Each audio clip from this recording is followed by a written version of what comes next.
going on, everybody? So, I was just thinking about some stuff and, just trying to change up some of my stuff on my channel. And because a lot of it's been politics lately. But I wanted to tell this story just because it was funny to me. So, I went to jail for a short amount of time, a couple seasons, and it was in the Sacramento area. So, there's a place called RCCC, which is it's a jail, but it's kind of like that in between jail and prison. It's kind of like if you're going to be staying a little bit longer term in jail, we're going to throw you out there to this camp they call RCCC. There was a lot of people out there, and when you get out there, there's a bunch of dorms, different dorms, and each dorm has a color.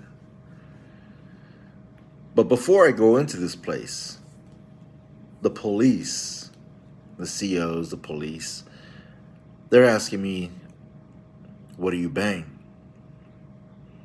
I'm like, I don't bang. I don't bang anything.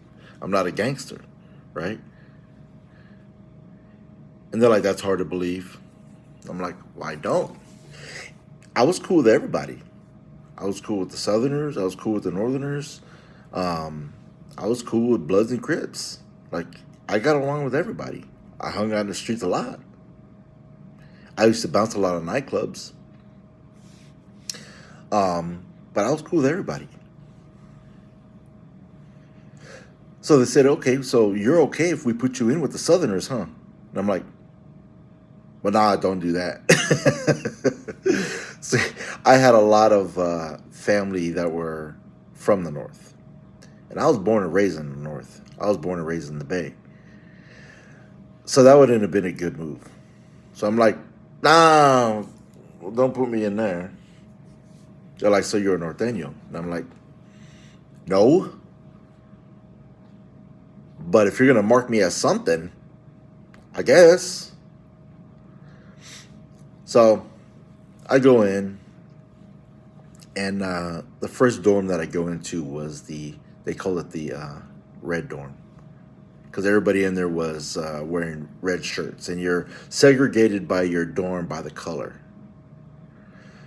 So everybody has their red shirts on. I got my red shirt on, and I don't know what I'm doing. I'm looking for a bed or something, and there was a bed next to this paisa, and I'm like, "Shit, I'm cool with paisas. I'm cool with everybody, So I'm getting along with everybody. I don't have no problems with nobody." So I'm talking with this paisa, and I start seeing these the Northerners starting to look at me, and two of them came at me. They said, "Who are you? Where are you from?" I told them my name. I told them where I was from. And they're asking me, "Where are you from?" I knew what they were getting at, but I'm like, I don't bang, bro. Like, I don't know what to tell you. And they're like, "We need to go in the bathroom right now." Like, I ain't got to go to the bathroom. I just took a shit before I came here. But what they're trying to do is get me in the shower so that if we had funk, like, we're going to get down in the shower and, it is what it is. So I'm like, "All right, let's go." Shit, I ain't tripping. So we go in the shower, and they're like, "Take off your shirt." And I'm like, "Okay." Once I pull up my shirt, this fool's going to freaking try to come at me because I had my hand up or over my face. So I did it hella quick. And they're like, you don't bang?" Because I know what they're looking for. They're looking for tattoos to see who am I, or who I represent. I'm like, "Bro, I told you I don't." They're like, all right. They're like, "Well, because you're from here, you're rolling with us." I'm like, I ain't got a problem with that. The problem is, next time somebody wants to send somebody at me, you're going to have to send some bigger dudes, bro. Because I would have hurt both of y'all. And I think they kind of took it as an offense. I offended them. I ain't care. Like I said, I used to bounce nightclubs, so it's like this These guys were nothing to me. So from the red dorm, it was a couple days later, I got kicked to the brown dorm. And when I was going to the brown dorm, one of the guys was telling me that, like, hey, dude, like, there's a big ass dude. Like, there's a houseman. Each dorm has a houseman that runs that dorm. And there's about 80 to 100 people in that dorm. There's a big ass dude up in there. And the Northerners, like, there's a big dude up in here, man. They're like, he runs the house, but, you know, he's cool, but, like, nobody F's with this dude. Nobody. He's 7'3". Big black dude. Big black dude.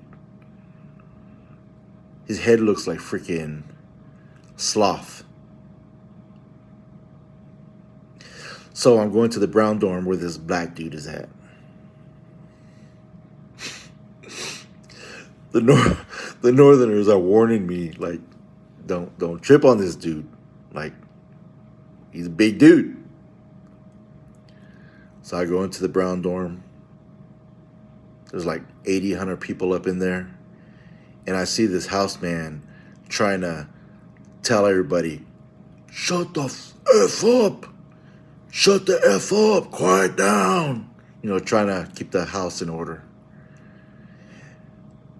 And he turns around, and by the look of his head, the back of his head, by the look of his head, I already knew who it was. This guy turns around, and everybody's looking at me because I'm the new dude, and they're looking at him. And this dude's like, JG, what up, bro? It's my homie. So it was just funny, man. This dude's 7'3". We used to work nightclubs together. And so he's 7'3". Another black dude that I knew that used to work with us, he was 7'5". So two dudes over 7 foot tall that I used to rock with. And one of them just so happened to be there, you know, at the place I was at. But it just kind of confirmed everything to everybody, like, hey, JG don't bang, but he'll get down if he needs to. Like, he's good people. So just something funny, man. It was a funny story. Long time in my past when, you know, dumb shit catches up to you. So, hey, everybody, be safe. Stay blessed. Love y'all. Talk to you soon.